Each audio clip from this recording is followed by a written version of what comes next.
அனைவருக்கும் நமஸ்காரம். கேதுவின் காதலன் பேசுகிறேன். 2026 மகர ராசி நேயர்களுக்கு இந்த வாரம் எப்படி இருக்கும் தெரியுமா?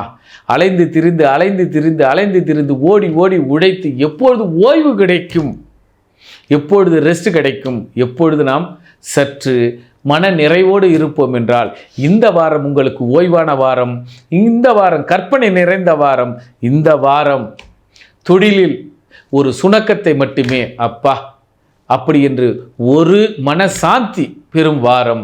ஆக மகரத்திற்கு தொழில் ரீதியான சுணக்கங்கள் சற்று இருக்கும். இருந்தாலும் பரவாயில்லை.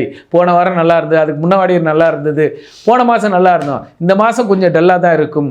ஆனால் அது சற்று உங்களுக்கு ஓய்வு பலப்படும். ஆக ஓய்வை உங்களுக்கு சரியாக பயன்படுத்தி கொள்ளுங்கள். அந்த ஓய்வு உடல் நலமும் சரி மனநலமும் சரி அற்புதமாக இருக்கும். ஆக மகரம் ஓய்வை விரும்பும், ஓய்வு கிடைக்கும். அதாவது இன்னைக்கு 2-3 நாள் வேலை இல்லைப்பா, என்னன்னு தெரியலப்பா, சிறு சுணக்கம் தான் இருக்குமே தவிர வேறு ஒன்றும் இல்லை, பெரிதாக எதுவும் இல்லை.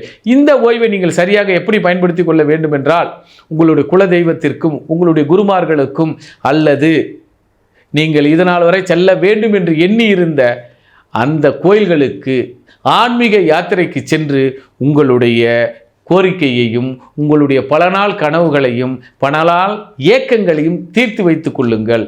ஏனென்றால் மகரத்திற்கு சற்று பின்னடைவு.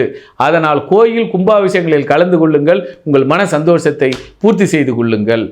ஆக இந்த வாரம் மகரம் ஓய்வான வாரம்.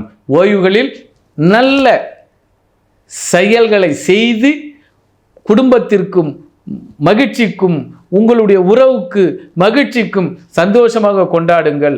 ஆக வெளியுலகு செல்ல தேவையில்லை, ஓய்வு நன்றாக இருக்கும், உங்கள் கற்பனை நன்றாக இருக்கும், ஜாலியாக இருங்க, எந்த டென்ஷனும் இல்லை. எவ்வளோ கடந்தாலும் அதெல்லாம் அடுத்த வாரம் பார்த்துக்கலாம். இந்த வாரம் உங்களுக்கு ஜாலி வாரம், ஜாலியாக இருப்போம், சந்தோஷமாக சிரிப்போம். இப்போ ஒரு நல்ல தியேட்டருக்கு போய் அழகாக படம் பார்ப்பீங்க, நல்ல மாலுக்கு போய் சுற்றி பார்ப்பீங்க. ஆக சுற்றுலா தலங்களுக்கு சென்று உங்கள் மன மாற்றத்தை மகிழ்ச்சி மாற்றமாக மாற்றிக்கொண்டு திரும்பி வருவீர்கள். Change of life, change of week, change of month. ஆக இப்பொழுது ஒரு மாற்றம் உங்களுக்கு மன மாற்றத்தை கொடுத்திருக்கும்.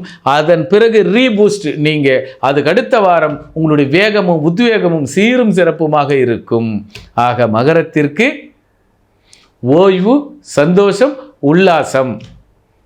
இந்த வாரம் உங்களுக்கு ஆரவாரமாக இருக்கும், அற்புதமாக இருக்கும். நன்றி, நமஸ்காரம்.